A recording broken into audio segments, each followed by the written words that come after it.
I am the Tofu Golem. Please enjoy the video. You'll begin by confirming prerequisites.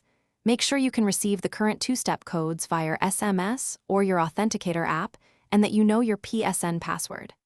Once signed in on the Ps4, go to Settings, right arrow Account Management, right arrow Account Information, right arrow Security. Make sure you're using the account that has two-step enabled. If you're on a computer, sign into your Sony account instead. This step exists so you can prove ownership and access the toggle to change security options. Once you're inside security settings, choose two-step verification settings and request a code. Enter the code sent to your phone or generated by your authenticator app.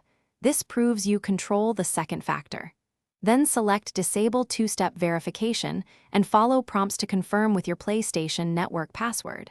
Make sure to wait for the on-screen confirmation that two-step is off. If you used an authenticator app, remove the PSN entry from the app afterward to avoid orphaned codes. To finish, sign out then sign back in to test that you no longer receive a two-step prompt. Make sure account actions now proceed without the extra code. If you can't access the SMS or authenticator codes, try any backup codes you saved or start account recovery from Sony's sign-in help. If recovery fails, contact PlayStation support and have proof of ownership ready, like the console serial or purchase receipt. This is the key troubleshooting step when you're locked out and can't receive.